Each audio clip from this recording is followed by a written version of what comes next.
हाँ जी, तो मैं आपको बता रहा था कि अगर आपके पास दो प्लेट गिवन है, पॉजिटिव प्लेट और नेगेटिव प्लेट, उनके बीच में कोई चार्ज मैं रख देता हूं, कोई भी चार्ज हो सकता है Q, तो यहां पर पोटेंशियल एनर्जी किसके बराबर होगा? कोई भी चार्ज अगर Q रखता हूं तो चार्ज इंटू वोल्टेज सीधा सीधा पोटेंशियल एनर्जी के बराबर होता है। चार्ज इंटू वोल्टेज अगर हम लोग कर देते हैं तो पोटेंशियल एनर्जी के बराबर आ जाएगा।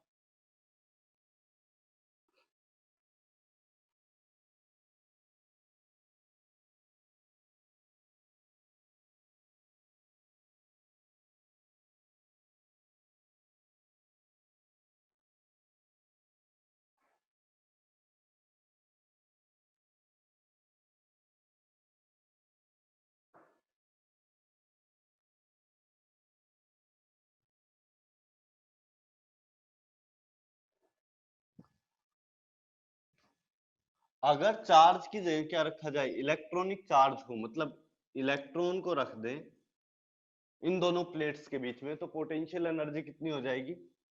Electron volt. ये जो इलेक्ट्रॉन वोल्ट टर्म था ये यहीं से निकलकर आता है।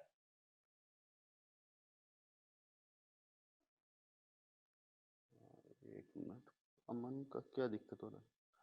आप लोगों को भी दिक्कत आ रही? हाँ, अमन कनेक्ट हुआ।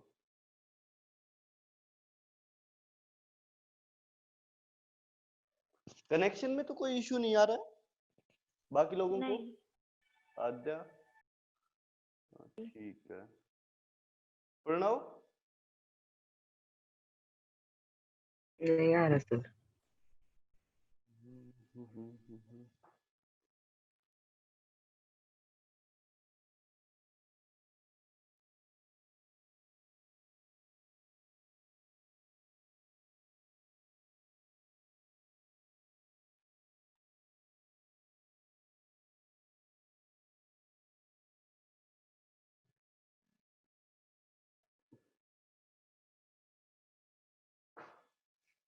सर सेम प्रॉब्लम अमन।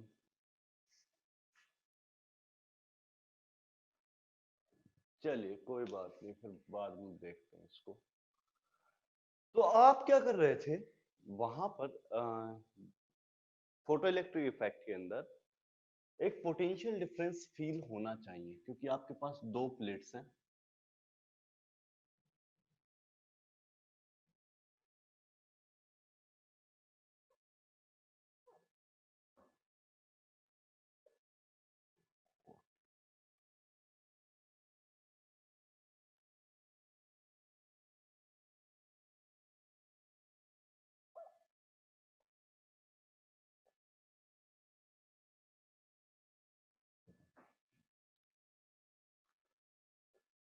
ये वाली थी पॉजिटिव प्लेट, इलेक्ट्रॉन निकल के आ रहा था, इसको एक पोटेंशियल डिफरेंस फील हो रहा था।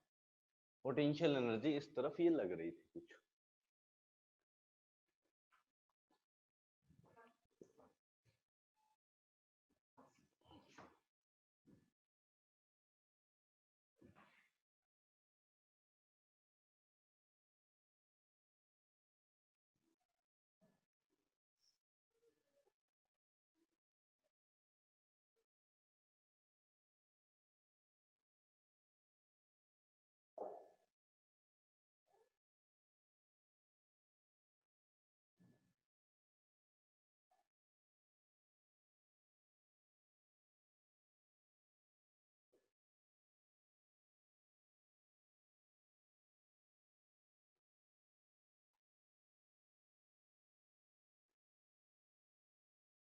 यहाँ पे मैं कुछ अजीब सा कर रहा हूँ। मुझे इस इलेक्ट्रॉन को रोकना है इस प्लेट पे पहुंचने से, जो अपोजिट प्लेट है ना, उस पे पहुंचने से पहले इस इस इलेक्ट्रॉन को रोकना है।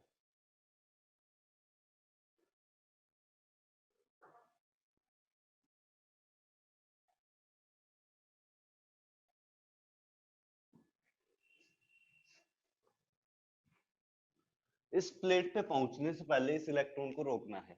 तो उस केस में क्या होगा? इलेक्ट्रॉन की kinetic energy should be equal to potential energy. यहां पर मैंने अपोजिट पोटेंशियल अप्लाई कर दिया है क्योंकि नेगेटिव प्लेट मैंने इस तरफ रख दी है। तो इसको अपोजिट डायरेक्शन में एक फोर्स फील होगा। आपको बेसिकली इस इलेक्ट्रॉन को इस प्लेट पे स्ट्राइक होने से जस्ट पहले रोकना है। तो कैसे रोक सकते हैं? ये इलेक्ट्रॉन इस तरफ एक काइनेटिक एनर्जी से मूव कर रहा होगा, अगर वो सारी काइनेटिक एनर्जी पोटेंशियल एनर्जी में कन्वर्ट हो जाए। पोटेंशियल एनर्जी में कैसे कन्वर्ट हो सकता है? ई इलेक्ट्रॉनिक चार्ज इनटू वोल्टेज के बराबर कर दे, तो ये इसका पोटेंशियल एनर्जी इसका हो जाएगा सीधा सीधा। तो यहां पर अगर आपको वोल्टेज पता हो कि कितना वोल्टेज है, तो उससे आप निकाल सकते हो कि कितना आपके पास पोटेंशियल डिफरेंस होगा। सॉरी, पोटेंशियल डिफरेंस अगर आपको पता हो तो आप निकाल सकते हो कि पोटेंशियल एनर्जी कितनी होगी।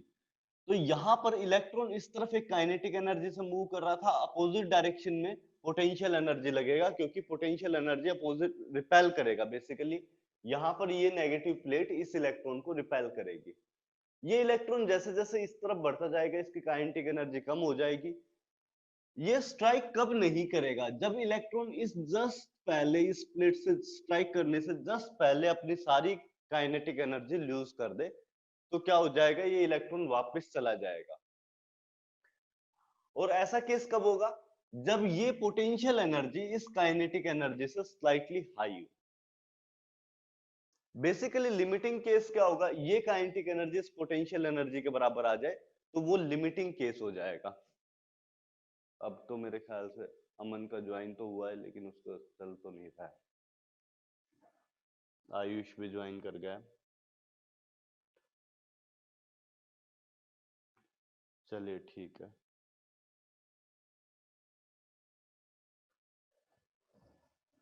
हाँ, मैं आपको बोल रहा था कि यहां पर ये इलेक्ट्रॉन आपको रोकना था, तो क्या होगा? Basically kinetic energy potential energy के बराबर करना है। इस पे एक सिंपल सा न्यूमेरिकल आता है, कोई ज्यादा बड़ा केस नहीं है ये। एक सिंपल सा न्यूमेरिकल आएगा, आपको पूछा जाएगा कि किस वोल्टेज पर ये इलेक्ट्रॉन स्ट्राइक होने से जस्ट पहले रुक जाएगा। मैं आपको एक न्यूमेरिकल देता हूं, आप मेरे साथ साथ देखते जाइए, मैं बोलता हूं आपको क्या न्यूमेरिकल आता है।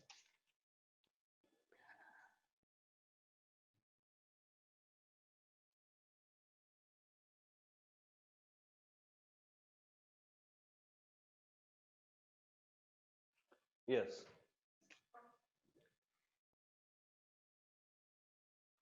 a metal is subjected to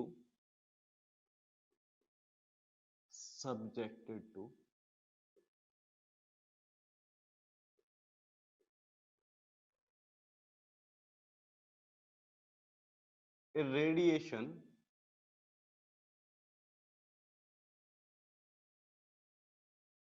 having wavelength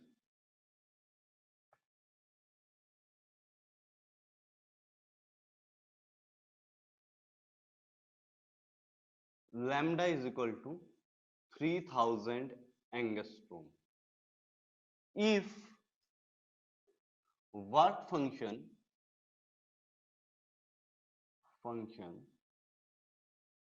is equal phi is equal to 1 electron volt, you have to calculate stopping potential। एक वर्ड आएगा stopping potential, उसी चीज को मैं जस्टिफाई कर रहा हूं। थोड़ा सा कंफ्यूजन होगा, लेकिन इस न्यूमेरिकल के बाद समझ आ जाएगा। एक बार मैं कैलकुलेशन करा देता हूं। टू कैलकुलेट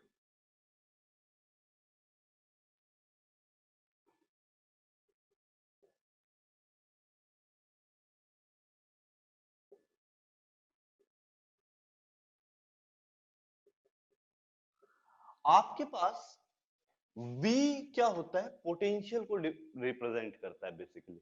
जो V साइन होता है ना, वोल्ट जो हम लोग यूनिट लिखते हैं, वो बेसिकली पोटेंशियल को रिप्रेजेंट करता है।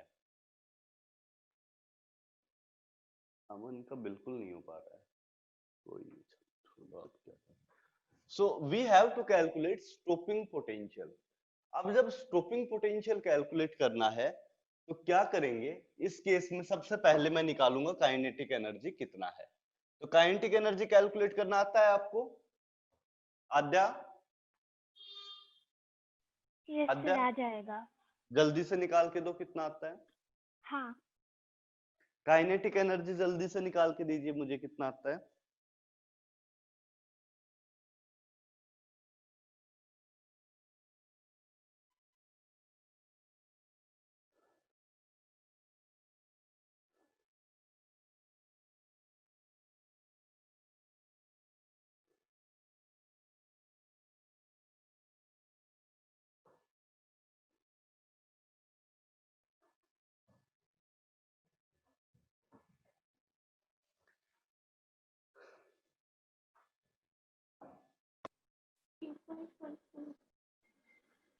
कितना है? 3.1 मैं अज्यूम कर रहा हूं, आपका जो भी निकला हो, मैं आइडिया से 3.1 लिख रहा हूं, ठीक है। ये मान लो अगर आपका काइनेटिक एनर्जी आया तो आपके पास स्टॉपिंग पोटेंशियल कितना होगा। मैंने आपको क्या बताया, काइनेटिक एनर्जी किसके इक्वल कर दोगे? 3.1 electron volt should be equal to potential energy. और पोटेंशियल एनर्जी का फॉर्मूला क्या है? E इंटू वी, ठीक है, करेक्ट। हाँ। सो वोल्टेज की वैल्यू कितनी आ जाएगी? इलेक्ट्रॉनिक चार्ज से इलेक्ट्रॉनिक चार्ज हटा दो, वोल्टेज का वैल्यू कितना हो जाएगा? 3.1 वोल्ट, बस कुछ नहीं। वोल्टेज का वैल्यू कितना है? 3.1 वोल्ट। इलेक्ट्रॉनिक चार्ज यहां पर मल्टीप्लाई करके ही इलेक्ट्रॉन वोल्ट ऑब्टेन होता है। वोल्टेज को जब इलेक्ट्रॉनिक चार्ज से मल्टीप्लाई करते हैं तभी आपके पास इलेक्ट्रॉन वोल्ट ऑब्टेन होता है। आपको कुछ नहीं करना, जो वैल्यू आई हो, जो काइनेटिक एनर्जी की वैल्यू हो इलेक्ट्रॉन वोल्ट में, उसमें से उसी चीज को लिख दो सिर्फ वोल्ट में, वही स्टॉपिंग पोटेंशियल हो जाएगा। वही पोटेंशियल डिफरेंस आपको अप्लाई करना पड़ेगा to stop that electron from striking the other plate. यहां पर किया क्या है, यहां पर पोल्स अपोजिट कर दिए। पहले पोल्स अपोजिट थे, उस तरफ क्या था? माइनस था, इस तरफ प्लस था। स्टॉपिंग पोटेंशियल केस में क्या करते हैं? पोल्स अपोजिट कर देते हैं बैटरी के। और उसके बाद फिर हम लोग चेक करते हैं, एक डेफिनेशन लिख लो, स्टॉपिंग पोटेंशियल। स्टॉपिंग पोटेंशियल, ये word stopping potential, stopping potential, definition लिख लो इसकी। Stopping potential is the amount of stopping potential is the voltage, stopping potential is the voltage required to stopping potential is the voltage required to stop an electron, stopping potential is the voltage required to stop an electron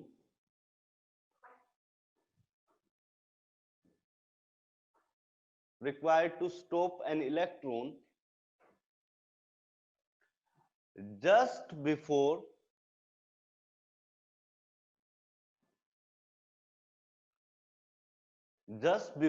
striking the other plate,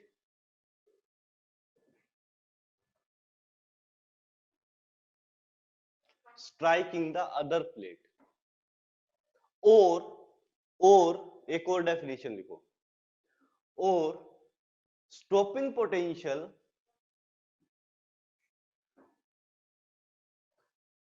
stopping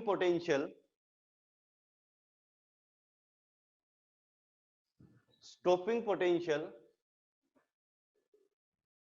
is the minimum potential required, stopping potential is the minimum potential required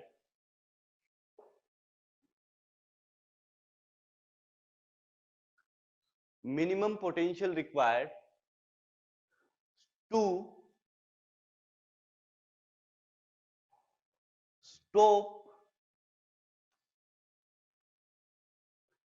stop the current in the given circuit, to stop the current in the circuit or in the given circuit, जो भी आप बोलना चाहो, to stop the current in the circuit। Circuit में current flow करना जिस potential difference पे बंद कर देगा उसको क्या बोलेंगे? Stopping potential. सर्किट में जब करंट फ्लो करना बंद कर देगा तो उसको क्या बोलेंगे? Stopping potential.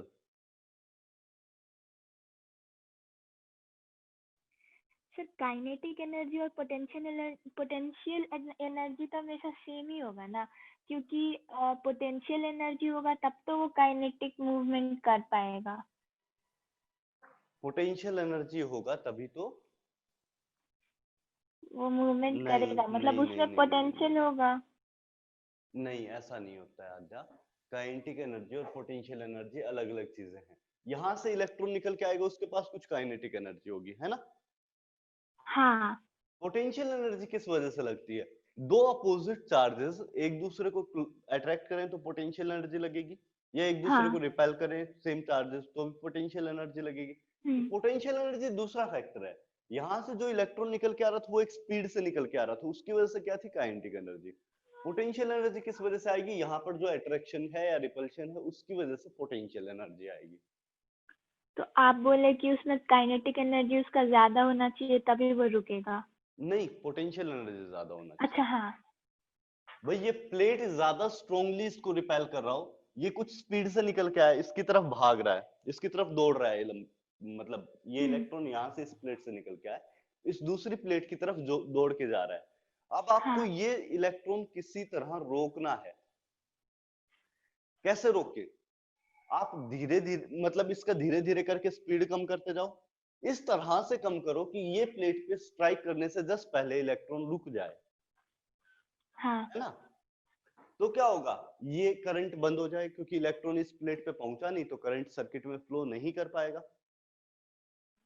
लेकिन पोटेंशियल एनर्जी रहेगा तब तो अट्रैक्शन बहुत ज्यादा हो जाएगा। आप बोले कि दोनों पोटेंशियल के सिर्फ बीच। अट्रैक्शन नहीं, रिपल्शन भी काउंट होता है। यहाँ पे रिपल्शन है, हाँ। नेगेटिव नेगेटिव है दोनों जगह, अच्छा हाँ। दोनों जगह नेगेटिव है। इस इलेक्ट्रॉन पे भी नेगेटिव चार्ज है, यहाँ पे भी नेगेटिव चार्ज है, रिपल्शन लगेगा, अपोजिट डायरेक्शन में जाना चाहिए। काइनेटिक एनर्जी की वजह से इस तरफ मूव कर रहा था, पोटेंशियल एनर्जी अपोजिट डायरेक्शन में डीएक्सेलरेट करेगी। हाँ। आया? हाँ सर आ गया।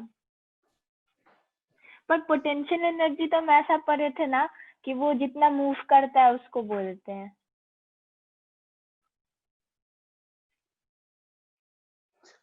पोटेंशियल एनर्जी क्या पढ़ा था आपने? जितना मूव करता है उसको बोलते हैं, मतलब उसमें पोटेंशियल है उतना मूव करने का। नहीं, ऐसा नहीं होता है। देखो, अच्छा मतलब पोटेंशियल अट्रैक्शन एनर्जी, और रिपल्शन वाला। अट्रैक्शन और रिपल्शन को पोटेंशियल एनर्जी बेसिकली बोला जाता है। डिफरेंट टाइप की हो सकती है। इलेक्ट्रोस्टैटिक पोटेंशियल एनर्जी हो सकती है, ग्रेविटेशनल पोटेंशियल एनर्जी हो सकती है। एमजीएच आप देखते थे, एक हाइट पे मूव करता था, और तो हम हाँ। लोग क्या बोल देते थे, इसके बीच में फोर्स क्या है? एमजीएच पोटेंशियल एनर्जी आ गई। दो चार्जेस के बीच में क्या हो जाएगा? के क्यू1 क्यू2 बाय बी, के हाँ। क्यू1 क्यू2 बाय आर, है ना? और ये प्लेट है, यहाँ पे चार्ज अकेला नहीं है, प्लेट है पूरी। तो यहाँ पे क्या हो जाता है? Voltage into charge.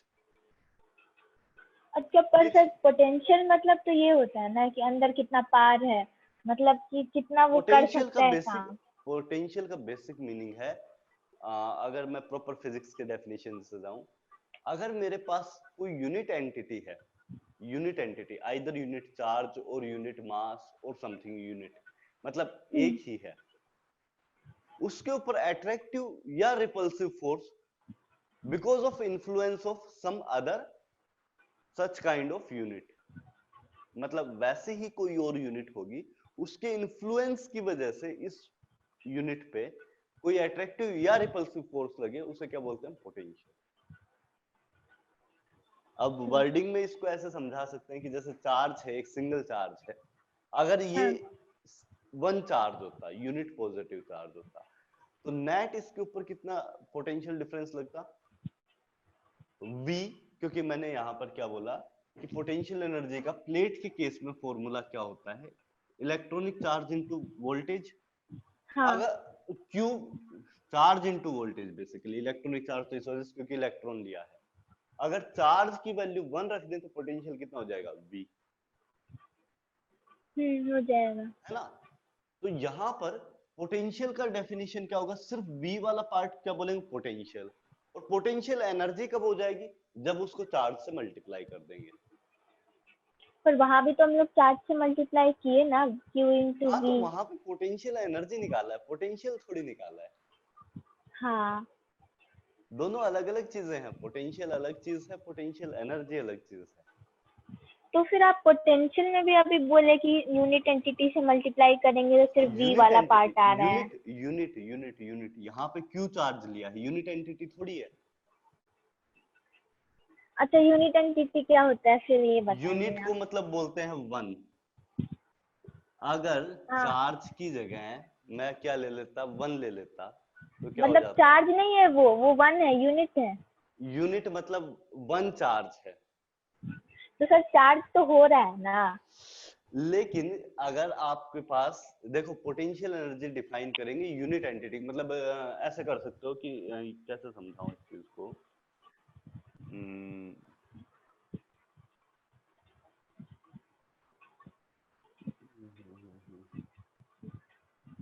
हाँ, आपको 50 किलो आम तोलने हैं, हम्म, तो आपके लिए आप स्टैंडर्ड क्या लोगे? 1 किलो को लेते हो, हाँ केजी, 1 केजी। 1 किलो को या 5 किलो को या 10 किलो को एक स्टैंडर्ड लोगे, है ना। हाँ 1 किलो क्या हो गई आपकी यूनिट एंटिटी हो गई, 1 किलो है ये एक। अच्छा। तो मेजरमेंट के जो तरीके होते हैं उसमें यूनिट एंटिटी का मतलब क्या हुआ कि वन है वो, सिंपल, और कुछ नहीं है। वन से मल्टीप्लाई करो किसी नंबर को, वही सेम नंबर आता वही आएगा। है ना। तो वन का यूजफुलनेस क्या है कि वन से मल्टीप्लाई करो किसी चीज को, सेम चीज आपके पास ऑब्टेन हो जाएगी। अच्छा तो वो हो गया पोटेंशियल, और जब उसमें हम लोग कोई चार्ज से मल्टीप्लाई कोई करेंगे तो वो रैंडम नंबर फिर लेके पोटेंशियल। आते हैं तो फिर आपके पास हाँ, पोटेंशियल एनर्जी में चला जाएगा। पर वो यूनिट एंटिटी भी जब हम लोग ले रहे हैं तो वो आपने वन ले यूनिटरी रहे हैं तो। मेथड पढ़ा था 6th क्लास में, एक पढ़ा था, हाँ हाँ 50 में इतना, एक में कितना होगा, है ना। हाँ वो पढ़ा था। तो वो एक में क्यों करते हैं, वो यूनिटरी क्यों वर्ड यूज करते हैं, क्योंकि यूनिट में कन्वर्ट कर दिया है। हाँ इंग्लिश वर्ड यूनिट का मीनिंग होता है कि वन में कन्वर्ट वन। करना, है ना। तो हाँ पोटेंशियल किसके लिए डिफाइंड है? यूनिट एंटिटी के लिए, एक के लिए। और पोटेंशियल एनर्जी कितने के लिए डिफाइंड है? कितने के लिए भी हो सकता है। अच्छा, पर होगा तो दोनों में चार्ज से ही मल्टीप्लाई ना। चार्ज से मल्टीप्लाई होगा, बिल्कुल सही बात है, वर्ड हाँ अलग अलग हो जाएंगे। हाँ। ठीक है। और सर पोटेंशियल आप एक बार और बताइए कि व्हाट इज पोटेंशियल, आप बोले फिर हमको थोड़ा ही सुनाई दिया। इलेक्ट्रॉनिक पोटेंशियल की मैं बात कर देता हूँ। हाँ इलेक्ट्रॉनिक पोटेंशियल लिख लो, हाँ। Is the hmm amount of energy required or released, amount of energy required or released हाँ। when hmm when we move move. a unit positive charge, a unit positive charge hmm from infinite distance, from infinite distance to a distance r,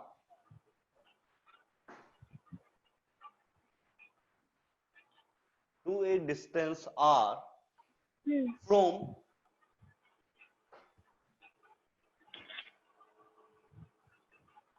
a fixed charge, from a fixed charge q। हाँ हो गया। हो गया। हाँ तो ये basically क्या है कि एक यूनिट पॉजिटिव, एक चार्ज यहाँ पे अपने पास क्यू चार्ज फिक्स है, एक यूनिट पॉजिटिव चार्ज को उठाया और इसके पास लेके आए एक आर डिस्टेंस तक, हाँ। वो बेसिकली क्या हो जाएगा? पोटेंशियल। और अगर दूसरा चार्ज क्या होता, Q2 होता, तो क्या हो जाता है? यही चीज पोटेंशियल एनर्जी हो जाती। ठीक है, अब आ गया समझ। ठीक है।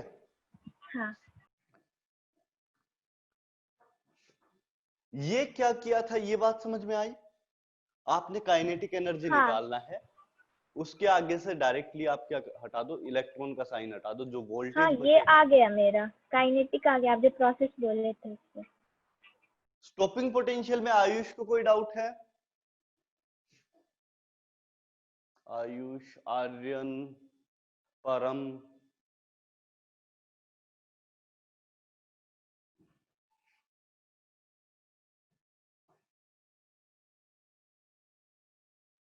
कौन कौन रह गया है? आज एक तो अमन कनेक्ट नहीं हो पा रहा है, और एक और कौन कनेक्ट नहीं हो पा रहा है? आदर्श पे यादव आ चुकी है।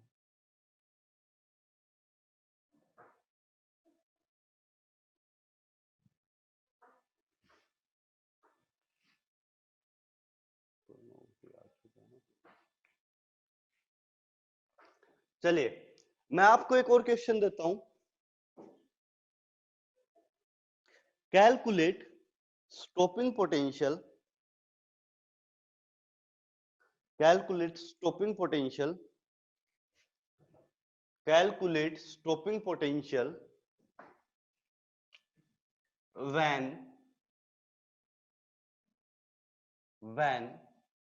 a light of frequency 4500 angstrom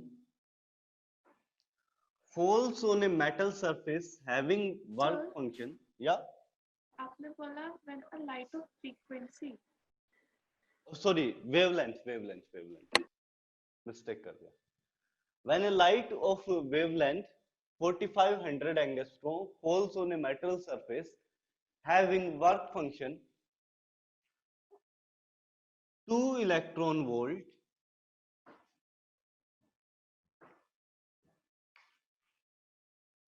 done. Ayush को डाउट नहीं है।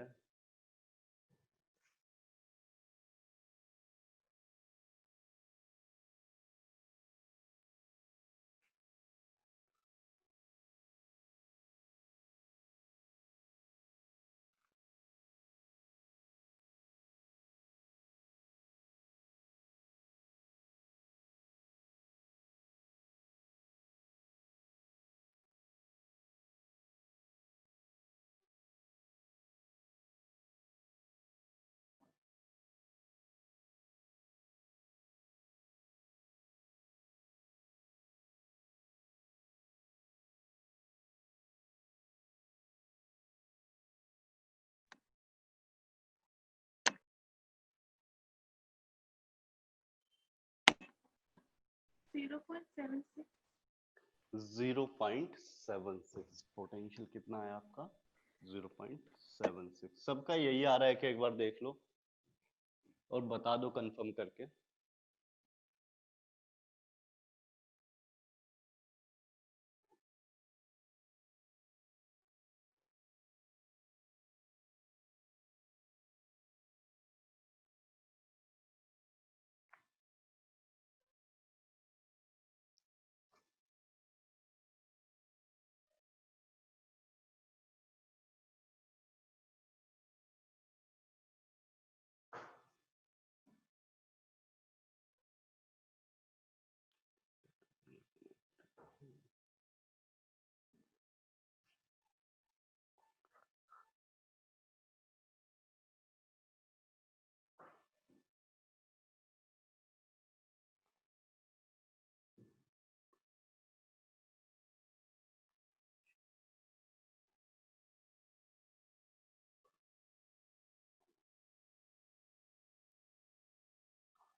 यस आ गया।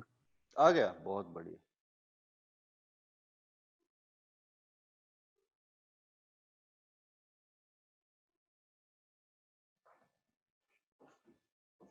हाँ भाई, बाकी लोगों का? परम, आयुष, आशय,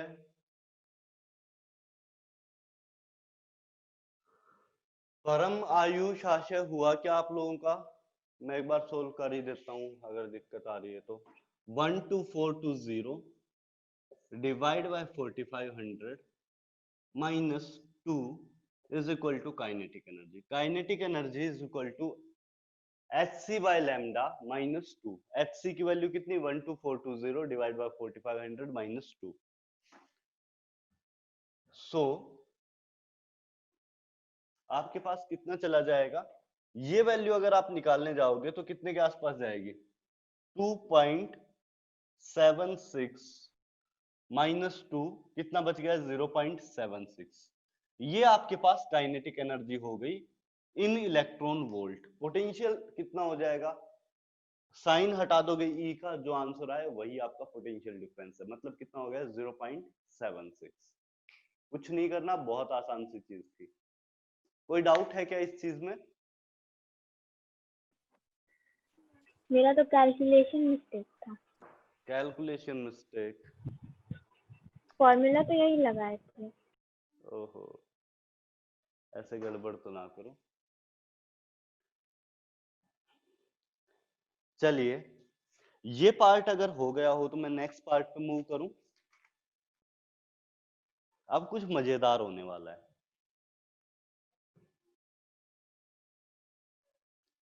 अमन बोल रहा है इसका नेट बहुत फास्ट है और इसका चल नहीं रहा है। सर उसको बोलिए कि वो अपना डिवाइस चेंज कर दे। क्या डिवाइस चेंज करने को ना? पर ये हाँ। बोल रहा है कि इसके पास एक ही मोबाइल है। कुछ पता नहीं, मुझे समझ नहीं आ रहा है इसमें क्या सॉल्यूशन हो सकता है। एक बार जूम अनइंस्टॉल करके इंस्टॉल करना।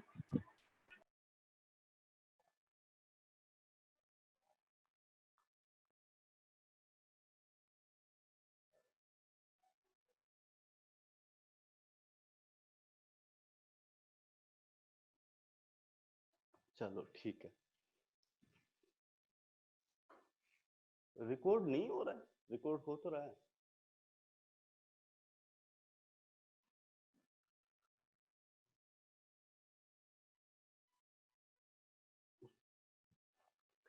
चलिए, ये पार्ट समझ आया आपको? एक आगे अच्छा कॉन्सेप्ट बताता हूँ, नया कॉन्सेप्ट जो अब तक आपने सुना नहीं होगा।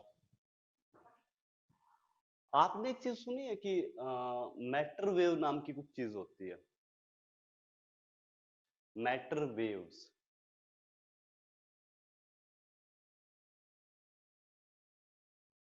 किसी ने सुना हो? आद्या, आयुष? नहीं। कुछ नहीं सुना हुआ, चलो कोई बात नहीं, मैं आता हूं।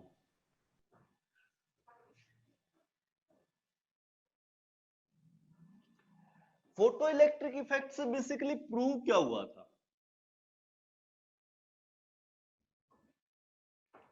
फोटो इलेक्ट्रिक इफेक्ट से बेसिकली प्रूव क्या हुआ था कि लाइट आपके पास जो है वो पार्टिकल भी होती है और वेव भी होती है। दोनों चीजें लाइट के अंदर होती है। ये पार्टिकल भी होता है, वेव भी होता है। Light is composed of photons which travel like a wave. Light is composed of photons which travel like a wave. मतलब सिंपली क्या हो गया, दोनों नेचर शो करते हैं। Light will have dual nature, wave as well as particle nature. ये बड़ा contradiction चलता है। 1600 में पहली बार न्यूटन ने बोला था कि light is composed of particles. Corpuscular बोलते थे, पार्टिकल से मिलकर बना हुआ है। फोटोन की जगह नाम कुछ और दिया था। उसके बाद क्या हुआ, कुछ एक्सपेरिमेंट ऐसे हुए, जैसे यंग्स डबल स्लिट एक्सपेरिमेंट था। वो एक्सपेरिमेंट आपको एग्जैक्टली बता देता है कि लाइट वेव है। फिर आइंस्टाइन ने वापस से प्रूव कर दिया कि लाइट पार्टिकल है। तो फिर उसके बाद आइंस्टाइन ने एक थ्योरी प्रपोज की कि light wave as well as particle है। मतलब दोनों चीजें हैं लाइट के अंदर, वेव नेचर भी है, पार्टिकल नेचर भी है। दोनों नेचर्स लाइट शो करती है। सो अगर आपके पास लाइट में क्या होगा, पार्टिकल है और वो वेव की तरह बिहेव कर रहा है, या लाइट एक वेव है वो पार्टिकल की तरह बिहेव कर रही है, दोनों बातें बोल सकते हो। क्योंकि इनिशियली प्रूव्ड क्या था कि लाइट वेव है, पार्टिकल की तरह बिहेव करती है। तो हम लोगों ने क्या बोलना शुरू कर दिया कि अगर आपके पास वेव एक मूविंग पार्टिकल की तरह बिहेव कर रही है, तो पार्टिकल भी मूविंग वेव की तरह बिहेव करना चाहिए। उल्टा, कॉन्सेप्ट को उल्टा करके लगा दिया। यहां पर एक नए साइंटिस्ट आए थे अपने, डी ब्रोगले करके।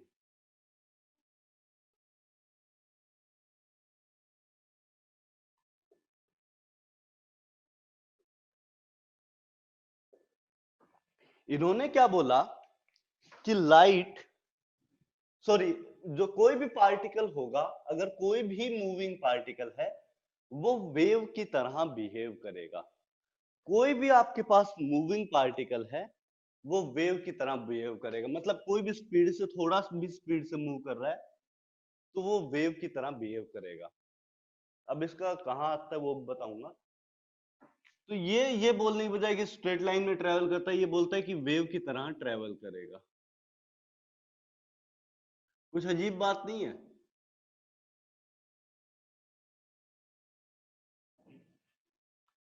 आप भी तो मूव सर करते हो, मतलब आप वो क्या? पार्टिकल है और वो वेव की तरह मूव करेगा। हाँ, कोई भी पार्टिकल चल रहा है, जैसे मैं चल रहा हूं, तो मैं वेव की तरह बिहेव कर रहा हूं। बड़ी अजीब चीज नहीं है? तो उसका मूवमेंट ही वैसा होगा। हाँ, पर मेरा तो मूवमेंट तुम्हें दिखाई दे रहा होगा, स्ट्रेट लाइन रहता है। अगर मैं ऐसे चल रहा हूं तो स्ट्रेट लाइन में चल रहा हूं। कहीं पे आपको वेव दिखाई दे रहा है?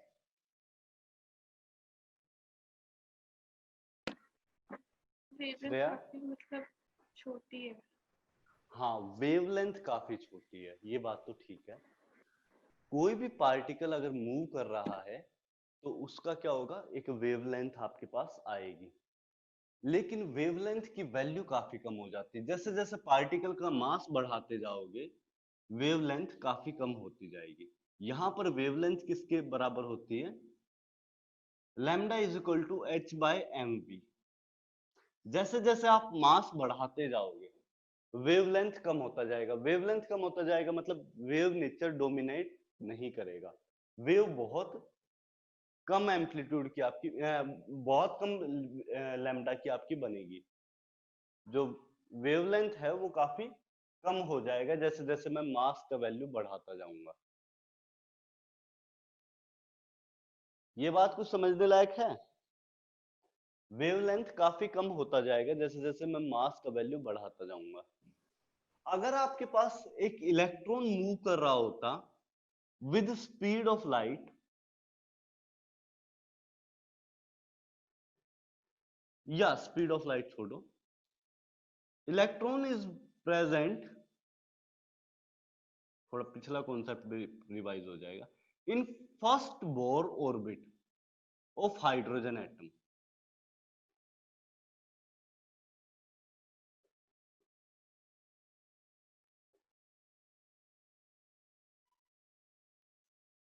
Electron is present in first Bohr orbit of hydrogen atom.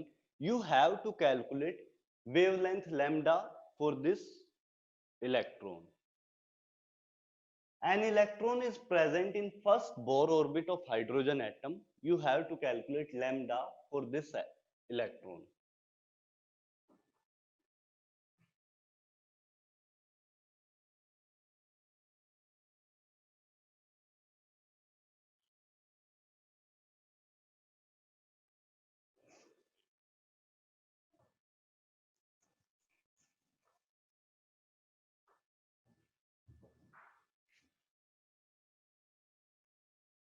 Try करोगे एक बार या मैं करवाऊं?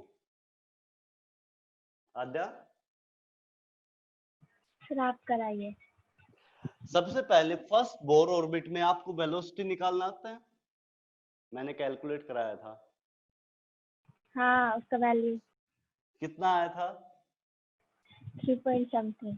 अरे क्यों झूठ बोलती हो आद्या? 4.8 हाँ 0.18 into 10 raised power 6। ये आपका वेलोसिटी निकल के आया था। आद्या बिल्कुल अब भी नहीं पढ़ा है आपने, कहा था सब याद कर लोगे, ध्यान रखोगे। तो अभी ट्यूसडे को हो जाएगा। ट्यूसडे तक बहुत सारा वीडियो था, हम देख नहीं पाए उतना सारा। तो फिर डिले नहीं करना चाहिए था ना, गलत बात है। पहले ही करके रखते, ये तो गलत बात कर दिया ना अभी आपने। चलो कोई बात नहीं। वेलोसिटी आपको पता है, लैम्डा निकालना है। एच का वैल्यू कितना? 6.64 इंटू 10 रेज्ड पावर -34। मैं एक बार इसको जूम कर देता हूँ थोड़ा, शायद मेरे ख्याल से कम विजिबल है। हाँ ठीक है। 6.64 इंटू 10⁻⁻34। इलेक्ट्रॉन का मास कितना होता है? 9.1 इंटू 10⁻⁻31 इंटू 2.18 इंटू 10⁻6। यहां से वैल्यू निकाल दीजिए, लैम्डा का वैल्यू क्या आएगा। आद्या समझ आया क्या किया है? हाँ, ऊपर h का वैल्यू, नीचे m इंटू v, और वो v तो बस आपने पहले ही निकाला था। बस बस बस बस इतना ही करना था। ये सिर्फ आपको ध्यान दिलाने के लिए यूज किया था कि फर्स्ट ऑर्बिट में प्रेजेंट होने पे क्या वेलोसिटी होती है, तो वो आपको याद नहीं था, मुझे पता चल गया। हम्म।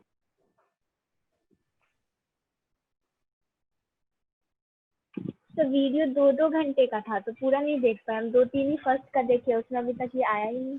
देखो 2-2 घंटे का था, आपने पूरे लेक्चर भी अटेंड किए आद्या, हाँ, तो उस टाइम अगर आप कर लेते तो आपको दोबारा देखने की जरूरत नहीं पड़ती।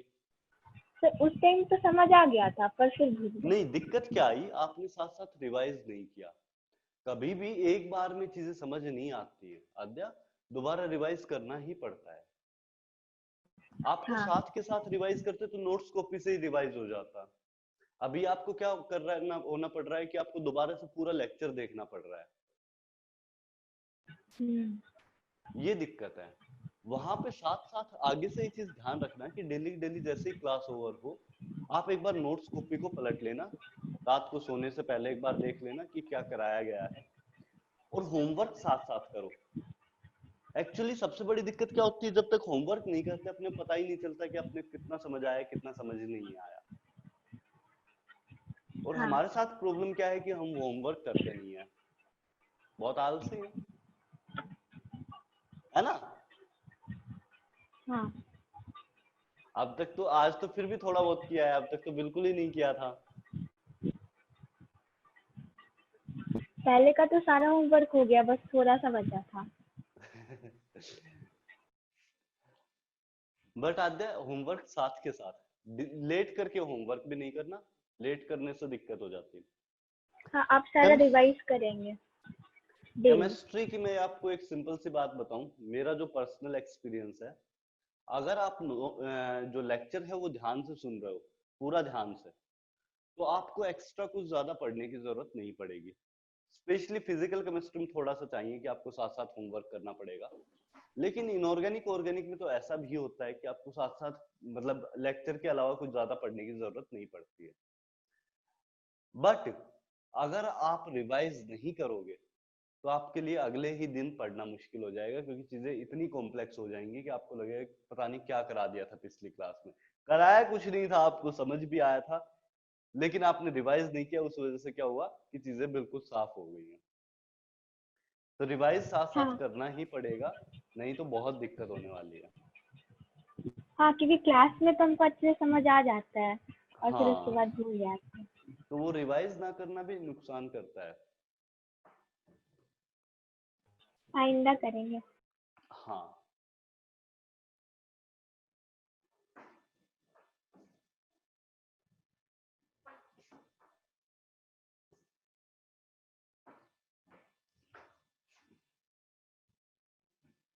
एक आप में से कितने लोग अभी भी व्हाट्सएप इंस्टाग्राम वगैरह चला रहे हैं? आशय,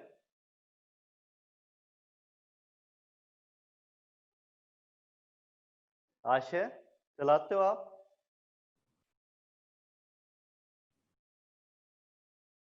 प्रणव? व्हाट्सएप और इंस्टाग्राम। WhatsApp Instagram Facebook. हाँ सर, व्हाट्सएप तो ग्रुप मैसेजेस गेम्स? और ऐसे सब करने के लिए होता है। और गेम्स? इंस्टाग्राम सर दिन में 5-10 मिनट देख लेता हूँ। 5-10 मिनट। आद्या? फिर हम इंस्टा यूज नहीं करते, बस व्हाट्सएप। फेसबुक करते होगे? नहीं, फेसबुक भी नहीं। चलो ठीक है। आयुष? और गेम खेलते बस। हाँ, गेम खेलते हो। आयुष?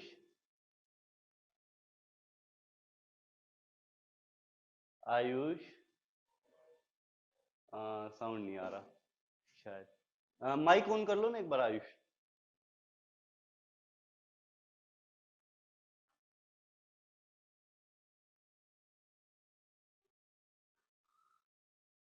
तो आयुष, परम का तो मुझे पता है, परम का मैं देखता रहता हूँ, कभी इंस्टाग्राम पे एक्टिव रहता है, कभी व्हाट्सएप पे एक्टिव रहता है, फुल टाइम एक्टिव रहता है ये तो, इसका मुझे श्योरिटी है।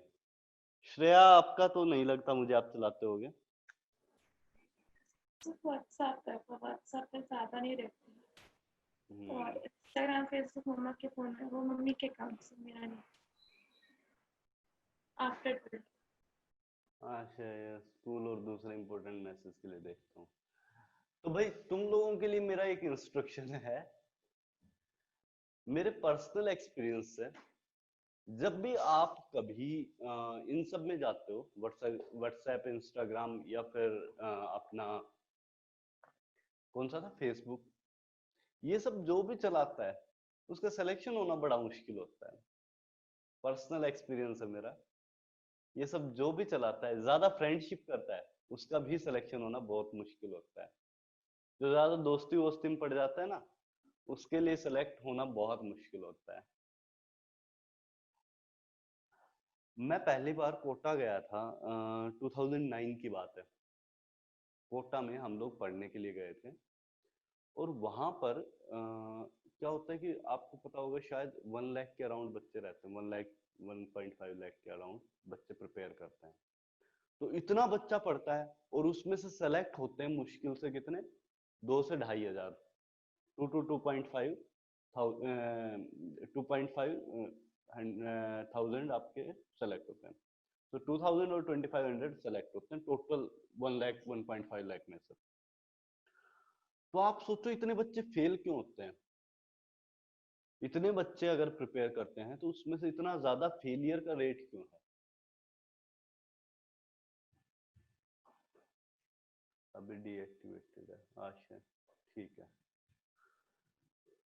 सो फेलियर फेलियर का रेट का सिर्फ एक रीजन था, मेरे टाइम में मैं देखता था, बहुत सीरियस रीजन था। कोई भी बच्चा इंटरनेट कैफे पे एक बार गया, उस टाइम पे कैफे चलते थे, अभी तो कैफे नहीं चलते हैं, अभी तो मोबाइल में सब कुछ आ गया है। तो उस टाइम पे कैफे चलते थे, और कोटा में मतलब हर स्ट्रीट में इंटरनेट कैफे खुला हुआ था, 20-30 अपने कंप्यूटर रखे रहते थे, उन पे जाके बच्चे लोग मूवी भी नहीं देख पाते थे, बेसिकली फेसबुक चलाने के लिए जाते थे। फेसबुक, जीमेल, ऑरकुट होता था, ऑरकुट, तो ये सब चलाने के लिए वहां जाते थे बच्चे। और जो बच्चा एक बार गया वो दोबारा रिकवर नहीं करता था, बुरे हाल होते थे, फेलियर की तरफ सीधा बढ़ जाता था।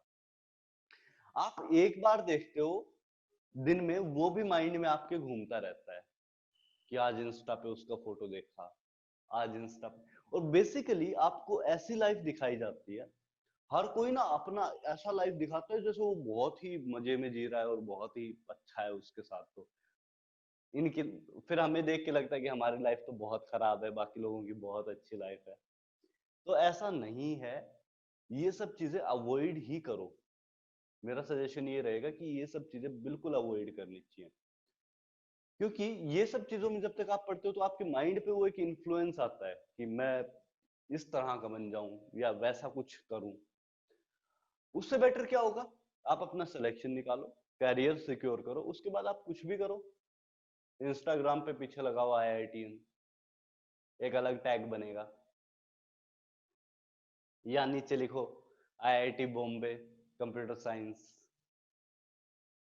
CS ग्रेजुएट, हो सकता है ना, बहुत बढ़िया एक इंप्रेशन आएगा।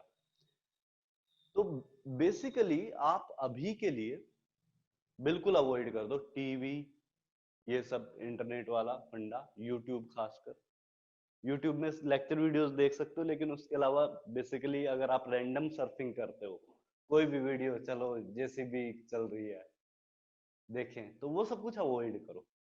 टाइम बहुत इंपॉर्टेंट है, वेस्ट करना बिल्कुल गलत है। इस टाइम पे टाइम वेस्ट करोगे बहुत नुकसान होगा। एक अपना टाइम टेबल सेट रखो, आपको अपने हर एक मिनट के बारे में पता होना चाहिए कि मैंने ये मिनट कहाँ पर वेस्ट किए है, और रात को एक रिग्रेट रहना चाहिए कि मैंने ये टाइम वेस्ट कर दिया आज का। आपका हर हर एक दिन में से हर एक घंटा, हर एक मिनट बहुत इंपॉर्टेंट है। अभी अभी 3-4 महीने अपने निकल गए 11th का, तो 10th वाला ट्रांजिशन पीरियड ओवर हो चुका है। तो अभी ना बहुत सीरियस हो जाओ, बहुत ज्यादा सीरियस। शायद ये जो 1.5-2 साल बचे हुए हैं, 1.5 साल ही बचा है बेसिकली, वो आपका कैरियर का एक डायरेक्शन डिसाइड कर देगा कि आप बहुत ज्यादा सक्सेसफुल हो या बहुत बड़े फेलियर हो। क्योंकि जिस दिन आपका रिजल्ट आएगा और आप सेलेक्ट नहीं हुए, चाहे 2 नंबर से सेलेक्ट नहीं हुए, चाहे 4 नंबर से सेलेक्ट नहीं हो, चाहे 100 मार्क्स से सेलेक्ट नहीं हुए हो, लोग आपको फेलियर ही कहेंगे। सेलेक्टेड को ही आपको बोला जाता है कि सक्सेसफुल है, जो सेलेक्ट नहीं हुआ उसको फेलियर ही बोला जाता है।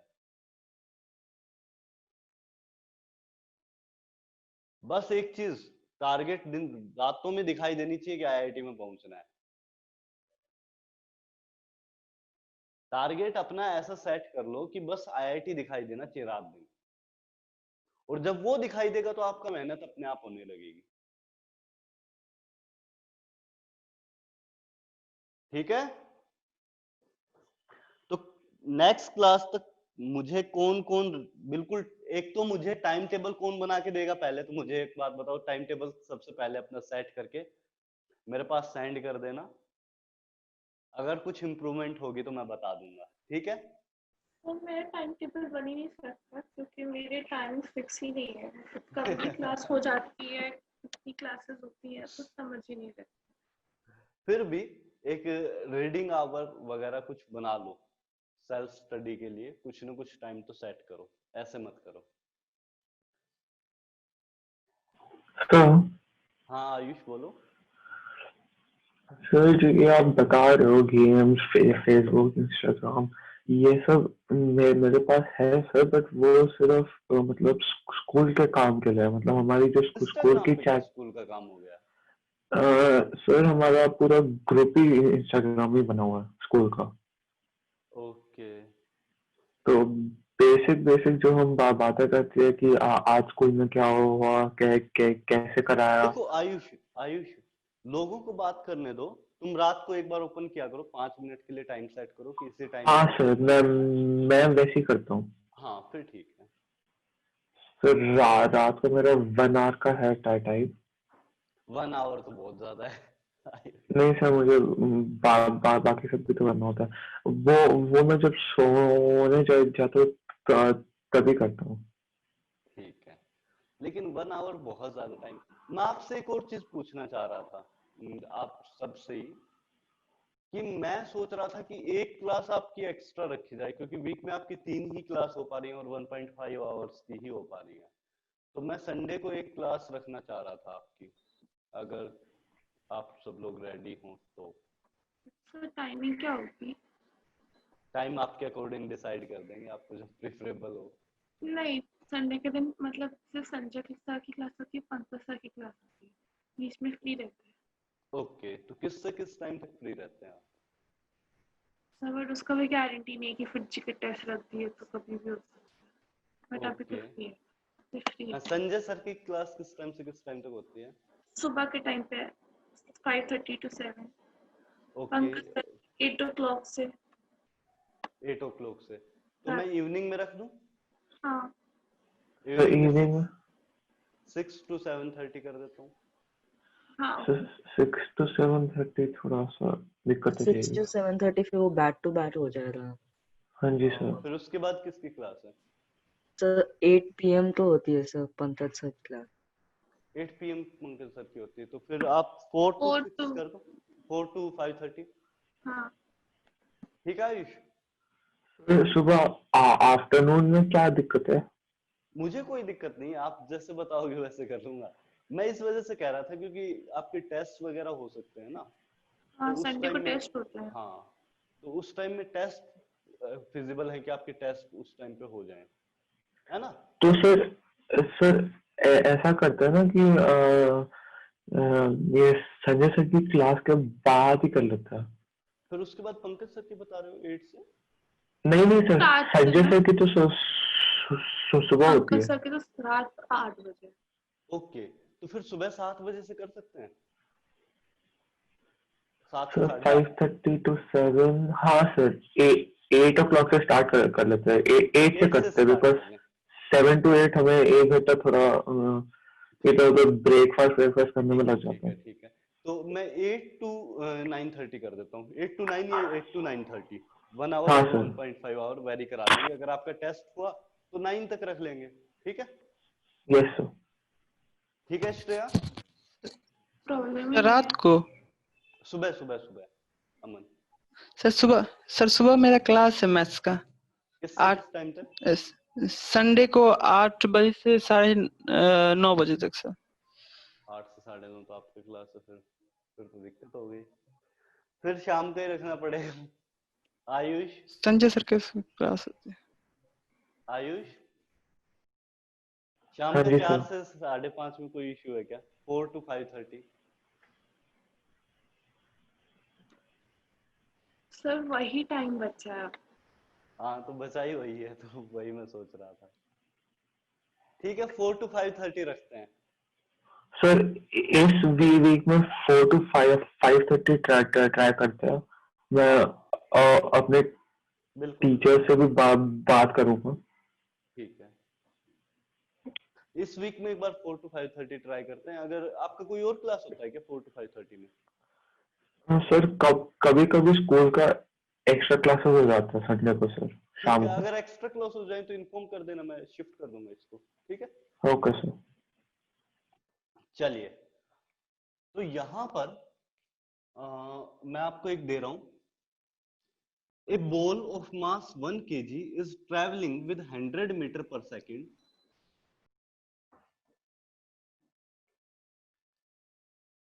Calculate wavelength, de Broglie wavelength for this ball.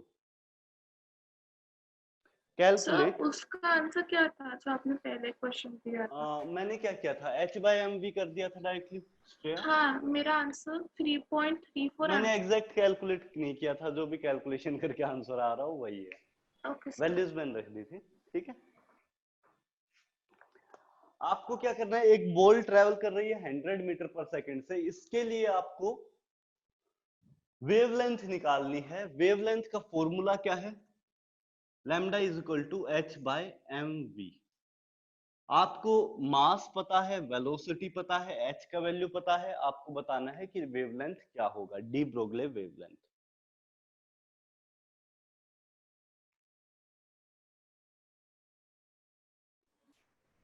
तो 6.634 into 10 raised to power minus 30। 6 point मतलब h की value into 10 raised to power minus 30। 6.634 into 10 raised power minus 38। 38। ठीक है, देखते हैं। मास 100 मीटर पर सेकंड किया, 1 किलोग्राम, सो मेरा 36 आ रहा है। 36 आ रहा है। Okay, let me check. 36 6.64 कब आएगा जब 1 kg को कन्वर्ट नहीं करेंगे? कन्वर्ट क्यों करेंगे श्रेया? ग्राम में नहीं करेंगे? ग्राम में क्यों करेंगे? ऐसा यूनिट केजी है, ग्राम है। सॉरी, हाँ तो 36 है। 10 रेज़ पावर माइनस 36 आएगा। कैसे करना है? 6.64 into 10 raise power minus 34, 1 into 100। Perfect. कितना आंसर आ जाएगा? 6.64 into 10 raise to power minus 36। इसमें किसी को कोई डाउट यहां तक?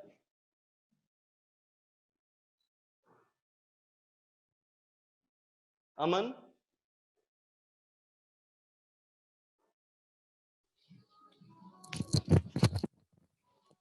हाँ सर। हाँ, इसमें कोई डाउट है? ये क्या किया? पता नहीं। नहीं पता। चलो कोई नहीं, मैं ये लेक्चर रिकॉर्ड करके डालूंगा अभी, ठीक है? मैं कोशिश करूंगा जितना जल्दी प्रोसेस हो जाए, आज शाम तक हर हाल में डाल दूंगा, ठीक है? उसके बाद एक बार हाँ देख सर, लेना जहाँ जो कुछ हुआ है, फिर उसके बाद समझ आ जाएगा, ठीक है? अगर कुछ इश्यू आए तो ठीक है, पूछ लेना। ठीक है सर। वो तुम्हारे में इश्यू था, वो जूम वाला, जैसे ही तुमने रीइंस्टॉल किया चल गया। अभी ठीक हुआ है सर। हाँ, वो क्या हुआ कि वो जूम में कई बार इश्यू आ जाता है ऐप में, तो वो बच्चों ने बताया तो मुझे समझ आया कि ऐसे हो रहा है, ठीक है? तो यहाँ पर ठीक है। ये आपने यूज किया। यहां पर डी ब्रोगले का जो कॉन्सेप्ट है उसको हमेशा मैंने यहां पे सिर्फ डी ब्रोगले साइंटिस्ट नाम बताया। इस प्रिंसिपल को हम लोग क्या बोलते हैं, डी ब्रोगले हाइपोथेसिस।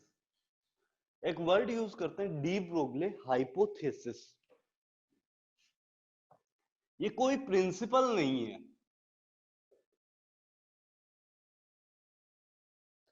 डी ब्रोगले हाइपोथेसिस है ये। डी ब्रोगले ने सपने में सोचा, उसको दिखाई दिया कुछ ऐसा कुछ हो रहा होगा, तो उसने क्या दे दिया, एक नया कॉन्सेप्ट दे दिया, और ये कॉन्सेप्ट हम लोग यूज करने लगे।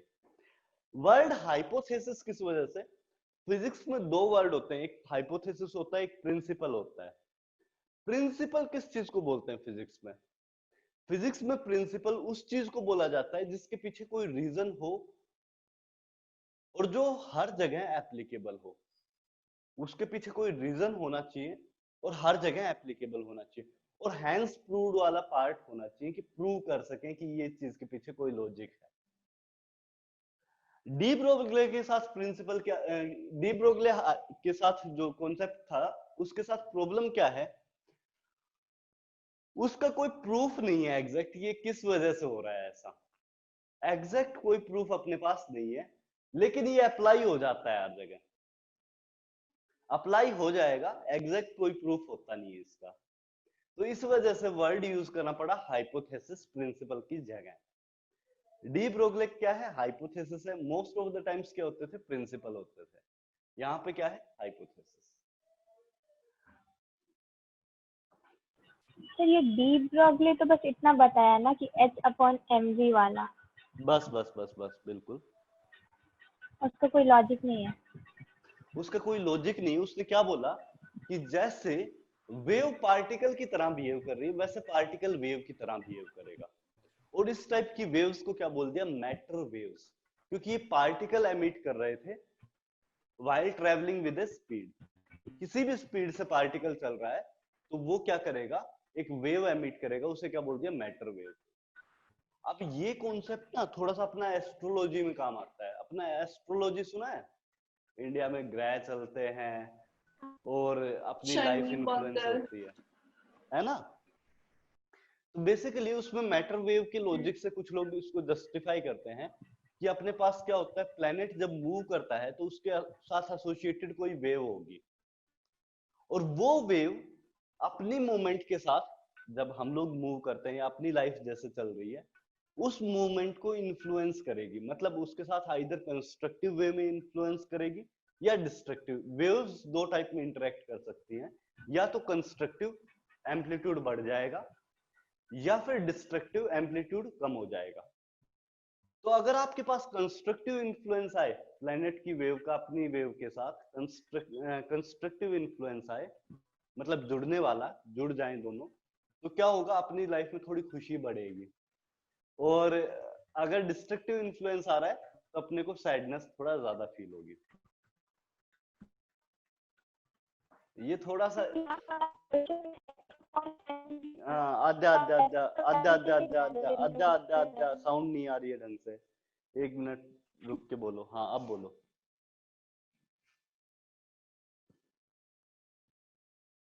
आद्या का कट ही गया है, चलो कोई बात नहीं। तो इस तरह से कंस्ट्रक्टिव और डिस्ट्रक्टिव इन्फ्लुएंस आती है।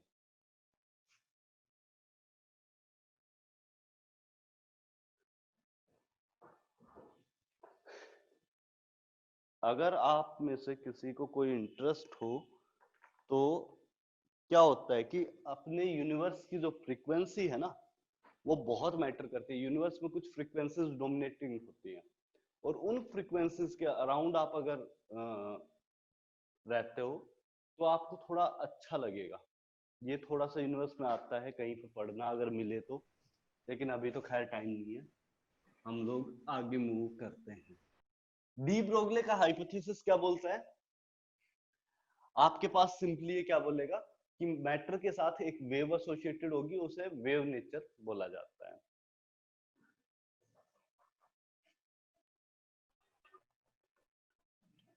इसी चीज को हाँ जा हेलो नहीं, उसका फिर कट गया। Lambda is equal to h by M V. मुझे पता है half M V square is equal to kinetic energy, 2 into kinetic energy is equal to V square. v is equal to √2 into kinetic energy by M नहीं होगा। By M, sorry ये by M, ये इस तरफ लेके गए, √2 into kinetic energy divide by M. So ये आपके पास v का वैल्यू आ गया।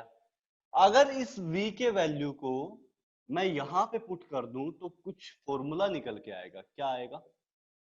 m into √2 into kinetic energy divide by m, lambda is equal to h divide by √2 kinetic energy into m, क्योंकि जब इस m को अंदर लेके जाऊंगा तो m स्क्वायर के बराबर हो जाएगा, इंटू m स्क्वायर, और m से m कैंसिल आउट, तो रूट के ही इंटू m बच जाएगा आपके पास। और ये लैम्डा का फॉर्मूला होगा in terms of kinetic energy. हाँ जा सर वो जो आप अभी एक क्वेश्चन सॉल्व कर रहा है हाँ डी ब्रॉगली का, तो उसमें h का कांस्टेंट वैल्यू क्यों नहीं डाले 12420? h का कांस्टेंट वैल्यू समझा नहीं मैं, क्या बोला वहाँ आपने? पे आप वेलोसिटी डाले 6.64 into 10⁻⁻34, पर फॉर्मूला तो ऐसा था ना कि h अपॉन mv था। हाँ तो देखो h का वैल्यू कितना गिवन था, 6.64। h का वैल्यू जो है प्लैंक्स कांस्टेंट का वैल्यू क्या होता है, 6.64 इंटू 10⁻⁻34 हाँ, डिवाइड बाय वेलोसिटी कितना है, 100 मीटर पर सेकंड। और लेकिन ये वैल्यू जो होता था 12420 वो वो किसका इलेक्ट्रॉन वोल्ट एंगस्ट्रॉम में था, होता था अद्या इलेक्ट्रॉन वोल्ट एंगस्ट्रॉम में आता था वो वैल्यू। तो वो वैल्यू किसका हम लोग लिखते थे, h का ही लिखते थे ना? वो hc का वैल्यू था, h इंटू c का, दोनों का। अच्छा hc, हाँ अब समझ आ गया, याद आ गया। ठीक है, वो इलेक्ट्रॉन वोल्ट एंगस्ट्रॉम में hc का वैल्यू था।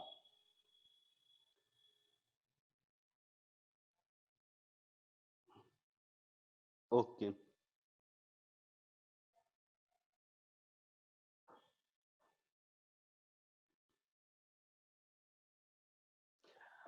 आपके पास बोर के जितने ऑर्बिट होते हैं, क्योंकि आपको पता चला कि इलेक्ट्रॉन वेव की फॉर्म में रिवॉल्व कर रहा है,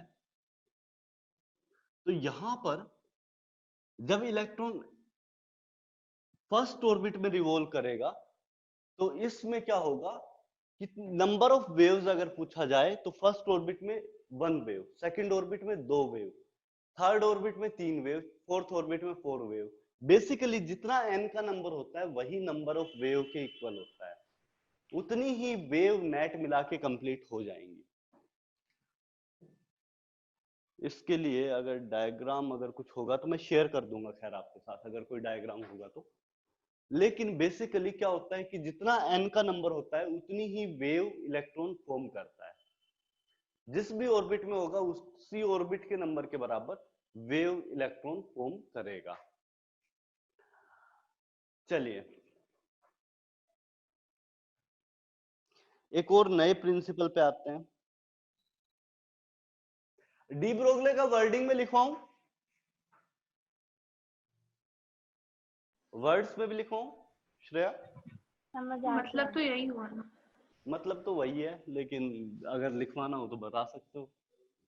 नहीं सर।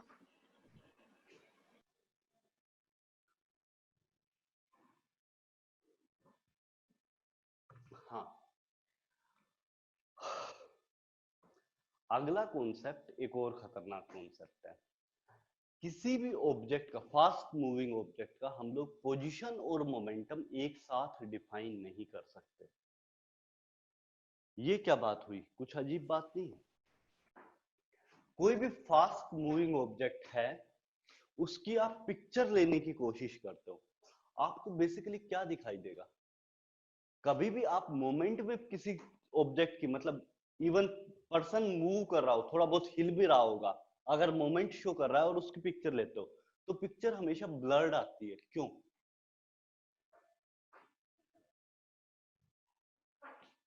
एक आपसे जर्नल लाइफ का पूछ रहा हूं कि जब आप पिक्चर लेते हो और सामने वाला पर्सन जोर जोर से हिल रहा है तो पिक्चर ब्लर हो जाती है, क्यों? फोकस नहीं हो पाता। फोकस नहीं हो पाता। आप परमानेंट फोकस कर लो, जैसे मैंने इस कैमरा का फोकस फिक्स कर रखा है, लेकिन मैं तेज तेज मूव करूंगा तो जो पिक्चर लूंगा वो पिक्चर कभी अच्छी नहीं आएगी। कभी पर्टिकुलर इंस्टेंट का नहीं देख पाती है, मतलब कुछ ना कुछ तो मतलब डिफ्लेक्शन चेंज होता ही होता है हमेशा। कुछ ना कुछ चेंज आ जाता है। आशय, आपका कोई ओपिनियन है इस मामले में? सर पता नहीं। देखो, कोई भी ऑब्जेक्ट ज्यादा स्पीड से मूव कर रहा है, एक सिंपल सा एग्जांपल, ट्रेन मूव कर रही है हाई स्पीड से, आपने कैमरा पे क्लिक किया, शटर क्लिक होगा, होगा क्या, वहां से कुछ लाइट आई आपके कैमरा तक पहुंची, लेकिन जिस सेकंड में वो लाइट पहुंची उस सेकंड में भी ट्रेन कुछ मूव कर गई होगी, तो क्या होता है, उतना पार्ट आपका ब्लर हो जाता है।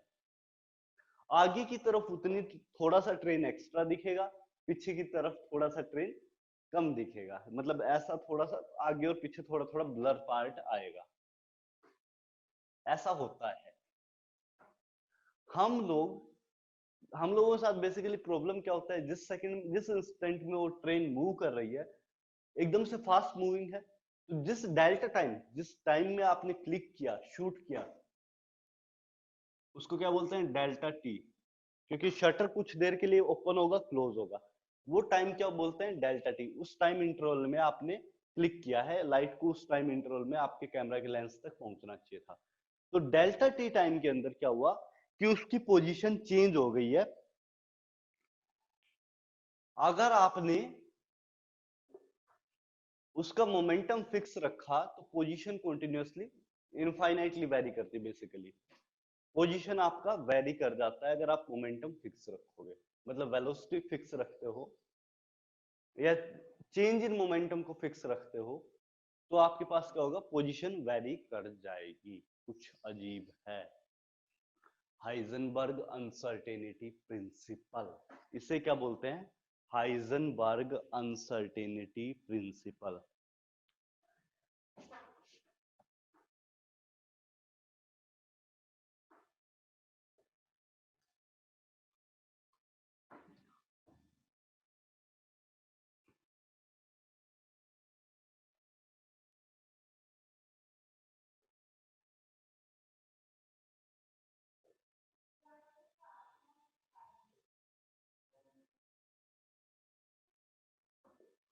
ये क्या बोलता है, हम लोग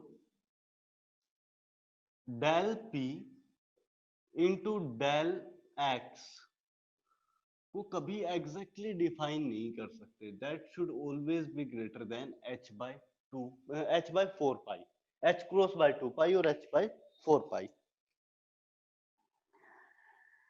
ये क्या हो रहा है, अकॉर्डिंग टू दिस प्रिंसिपल, एक लाइन लिख लेना, according to this principle, according to this principle, it is impossible to measure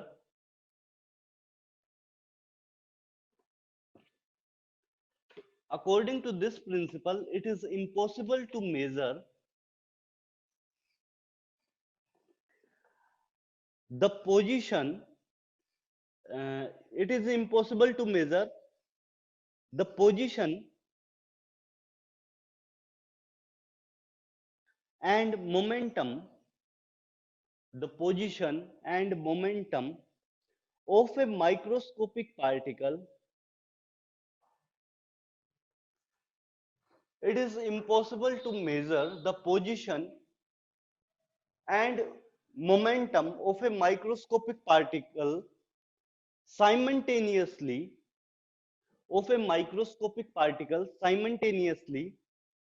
with absolute accuracy, with absolute accuracy.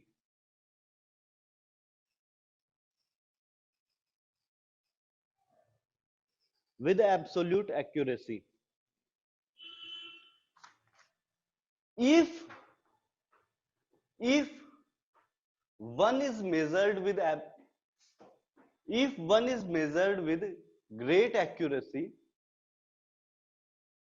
if one is measured with great accuracy,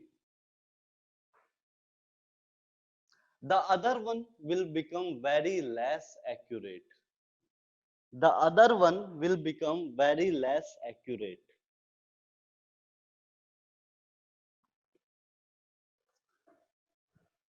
मतलब आपने दोनों चीजें एक साथ major नहीं कर पाएंगे। अगर आपने पोजीशन एक को ज्यादा एक्यूरेसी से मेजर किया तो आपके पास जो मोमेंटम है डेल पी, पी किसका सिंबल होता है मोमेंटम का, एम वी,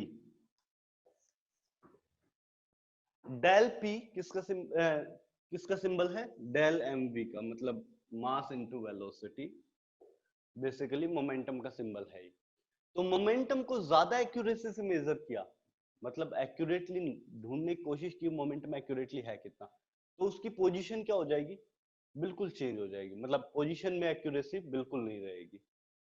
और अगर आपने मेजर करने की कोशिश की पोजीशन को एग्जैक्ट, तो मोमेंटम में एक्यूरेसी बिल्कुल नहीं रहेगी। ये कुछ बात अजीब सा है, कुछ समझ आ रहा है या नहीं आ रहा?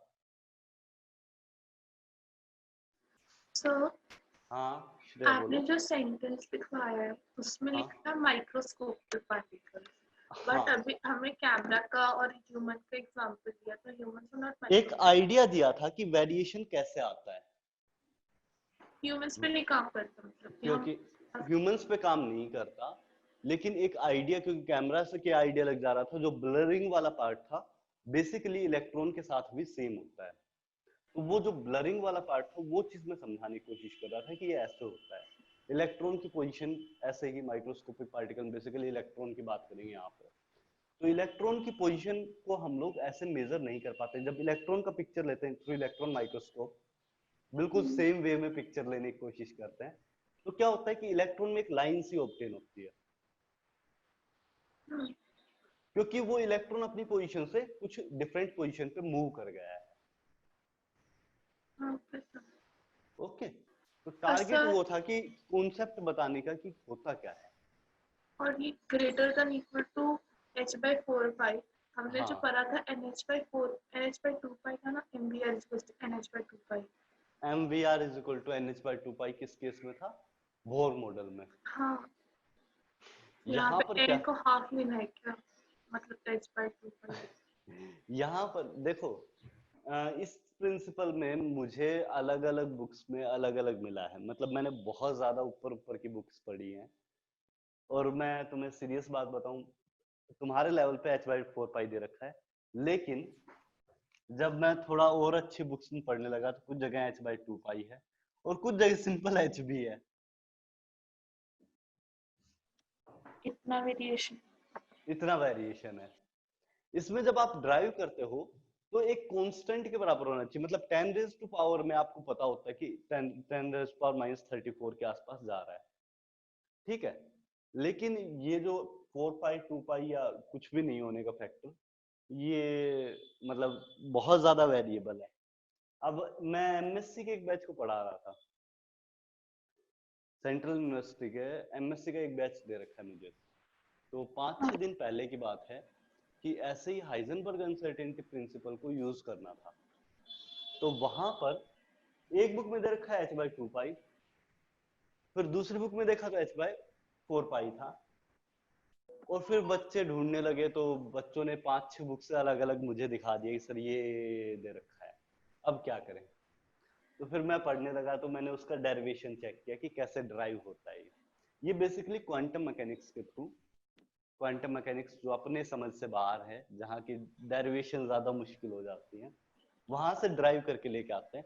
उससे एक 10 रेज टू पावर का तो आइडिया लग जाता है, लेकिन h/4 पाई 2 पाई का फैक्टर पता नहीं चलता है, लेकिन 4 पाई मोस्ट एक्यूरेट माना जाता है कि h/4 पाई आपका आता है। ठीक है,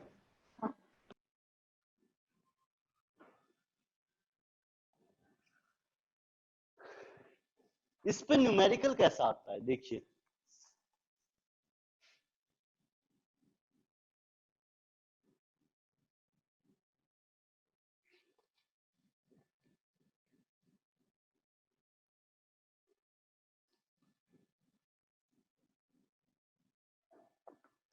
if a electron is traveling with if an electron is traveling with 200 meter per second within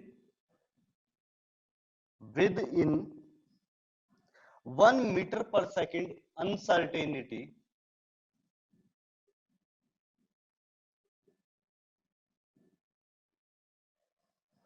what is the theoretical uncertainty in its position?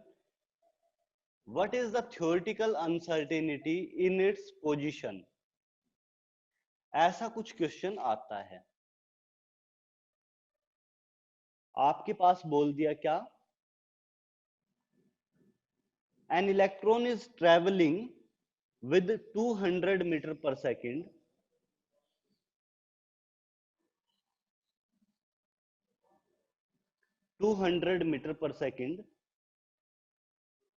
with a uncertainty 1 meter per second.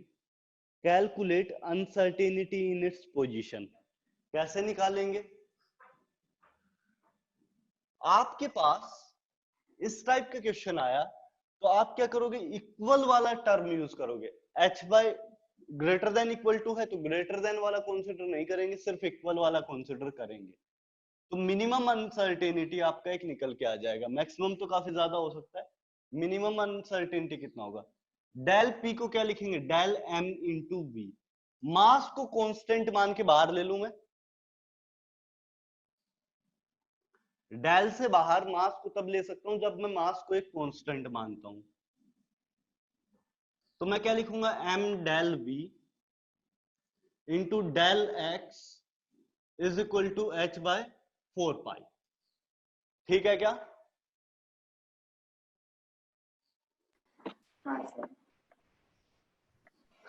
Del V की value कितनी है, यहां पर आपको दो values given है, 200 metre पर second और 1 मीटर पर सेकंड। कौन सा वैल्यू वैलिड होगा वेलोसिटी में चेंज के लिए? यहां पर देखो वेलोसिटी तो है 200 मीटर पर सेकंड, लेकिन अनसर्टेनिटी डेल वी चेंज वो कितना गिवन है, 1 मीटर पर सेकंड।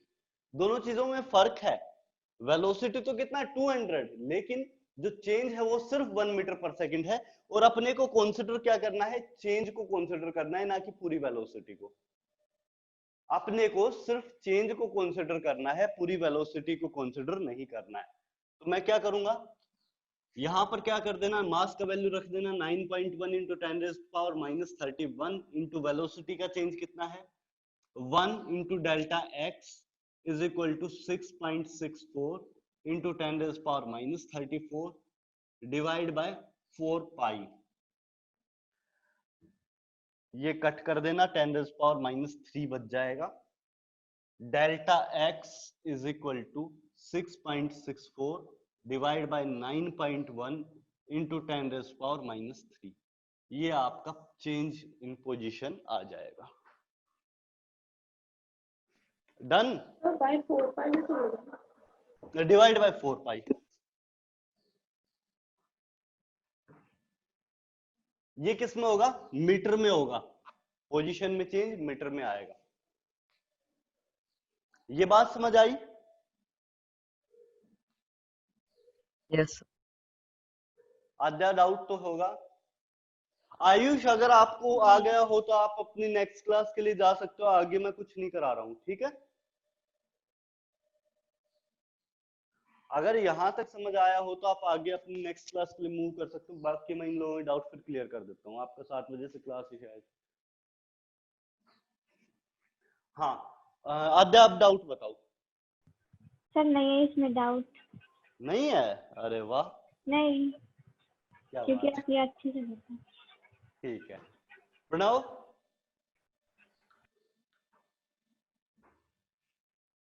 प्रणव, प्रणव कोई डाउट है क्या? नहीं। श्रेया,